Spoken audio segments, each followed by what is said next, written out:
We're starting. All right, we're live. So, welcome to the San Diego Family Mediation Center podcast. I'm Rachel Ragosa, and we have with us here today Amanda Singer. Hi.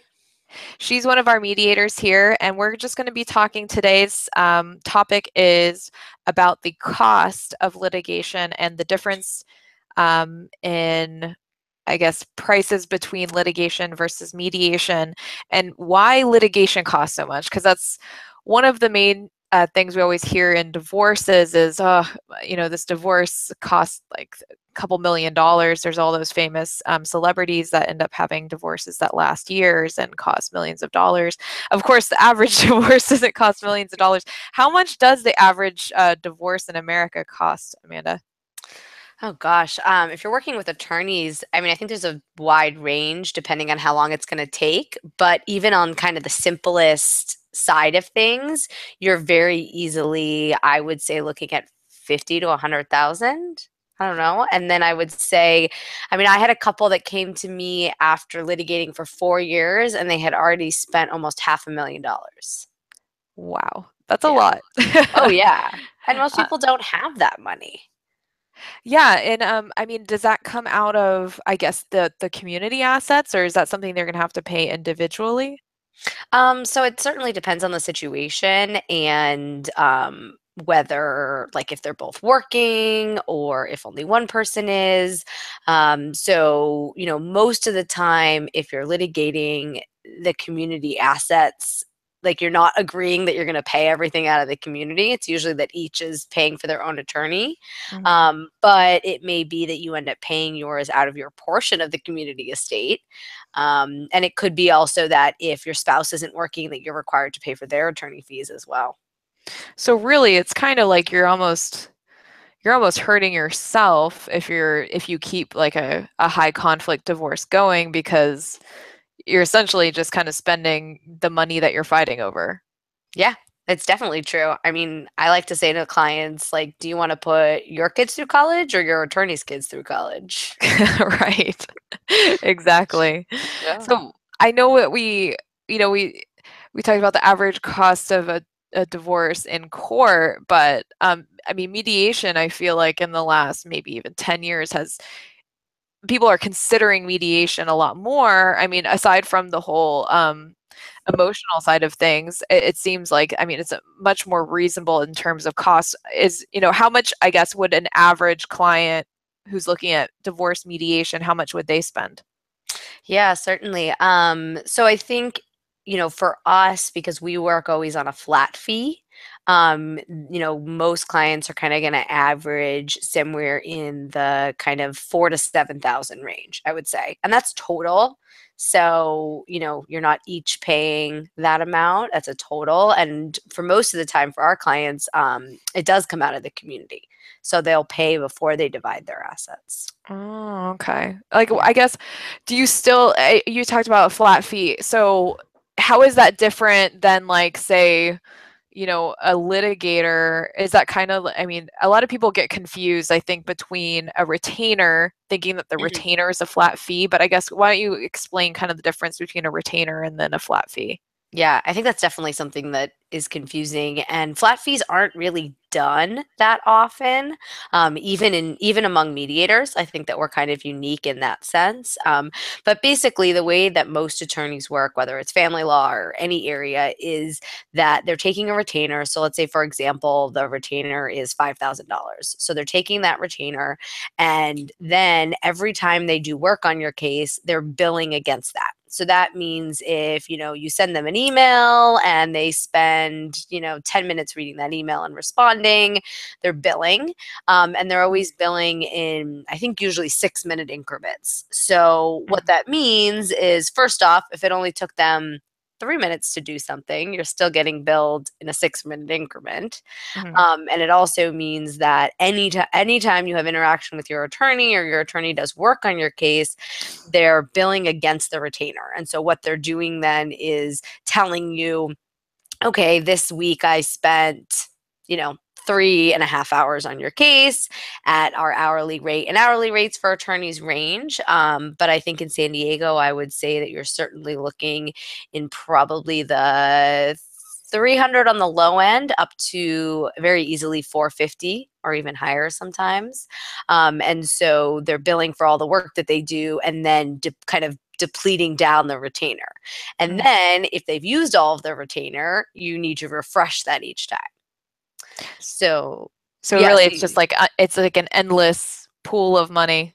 It can be. And I think the thing is that people don't always realize how much it costs and, you know, how much time their attorney's spending. Now, it can be that your attorney might bill at, you know, $400 an hour, but they also have a paralegal who bills at a lower rate, who does certain work. But basically, the thing to remember is with that, anytime an attorney's doing work or anytime anyone in the firm is doing work, you're getting billed for it. Okay.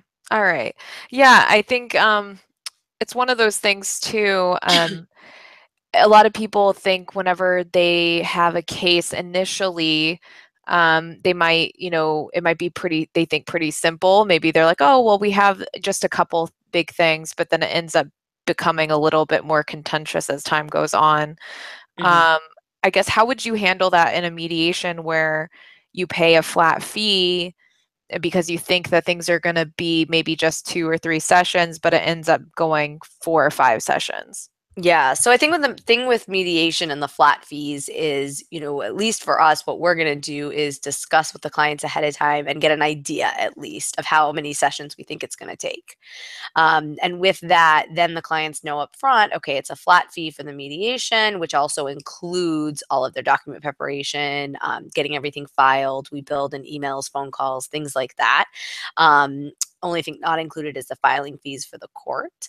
But we're kind of taking an idea with in a conversation with the clients of this is how much time it's gonna take and what the cost will be. Then if for some reason they need additional time, we just add that on as a flat rate per session. So if they've paid for, you know, the 4 sessions and they end up needing 6, then it's just an additional flat fee for each of those 2 other sessions. So we still want to keep it pretty simple. And we're not billing, but we're able to say, okay, it's got to be resolved in this amount of time, or there's an additional cost. So you were talking about court fees, and I think that's something that a lot of clients overlook or don't even know about. What are the court fees generally? I know that it depends on what's going on in the case, but I guess your average divorce, what are clients looking at for their court fees? Yeah, so you're looking at like a total of about another $1,000 for court fees. Right now in California, it's $435 for each person when they file for divorce. So that goes directly to the court. And no matter how you file for divorce, you have to pay that filing fee. Okay. Yeah. Okay. So really, you know, when it comes down to it, I guess, what are some of the challenges that you see that clients are facing when trying to decide between mediation and litigation from a cost perspective? I mean, what are some things that clients are kind of like letting you know? Obviously, we can't be very specific because everything in mediation is confidential, but what are some things like vaguely that you've noticed that clients are having, you know, are basing their decisions on financially? I think the cost issue is, you know, I've seen this not often, but at least once or twice now, where a client thought that actually hourly would be cheaper overall. So they looked at it as, okay, our situation's pretty simple. Well, if the attorney's gonna, you know, only charge us 350 per hour and we can get this done in 5 hours, then maybe, you know, maybe it's less than what our flat fee is. But what I would say is that I think that people just don't anticipate how much time it actually takes. So one of the things that we provide when clients come in for a consult is we've broken down our flat fee based on an hourly fee so that we can show the clients, okay, well, if you paid for everything hourly, this is how much it would cost. And it's always going to be a cost savings. But I think it's also just giving clients an understanding of, okay, you may think that it's not going to take much time because you only need, 2 hours to sit down with a mediator, but what's all of the other work that needs to be done? All of the court paperwork, drafting an agreement. Like there's just, I think, a lot of things that clients aren't always thinking about. And so I've certainly seen that where it's kind of okay, well, would a flat fee or would an hourly be better? And, being able to explain, why we do it as a flat fee. We really do it that way such that, we want to make sure that our clients aren't paying as much as they might have with attorneys. I think otherwise in cost is, nobody wants to spend a ton of money on their divorce, but sometimes they're skeptical of whether their other spouse would be willing to or able to able to mediate. And so, I think sometimes they're concerned about paying for mediation and not actually like finishing it. And I think that there's a lot of things that we put in place to make sure that we are hopefully able to, finish everything in mediation. And oftentimes, we're discussing, okay, well, maybe you have a consulting attorney on the side that you're paying less because you're not retaining them, you're just paying hourly or something, to be able to, still make sure that your interests are met. Yeah, and I think something that, because I know a lot of clients are concerned about, what if I go to mediation and I pay a flat fee and then we end up going to litigation anyway, and then I feel like I've wasted money. But I think a big thing to remember is when you're going through mediation, you're going to get some, if not most, of the issues resolved. There might just be one or two smaller issues that you may you may not be able to mediate those issues. It might go to litigation, but you've saved money in the long run because you're not litigating every single issue in your divorce. It's just maybe one issue that you guys just cannot get over. I mean, Yeah.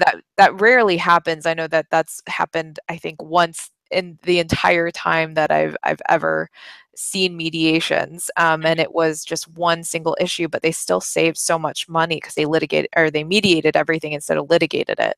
Yeah. Well, and I think that that's definitely true and that they can get a lot of it done, but also keeping in mind that stuff that we do here in mediation in terms of filing the petition, in terms of working with them on their financial disclosures, that's still stuff that they have to do anyways. So when if they end up, not working out a mediation and going to attorneys, they're saving the money that they would have paid their attorney by having a lot of that work done already.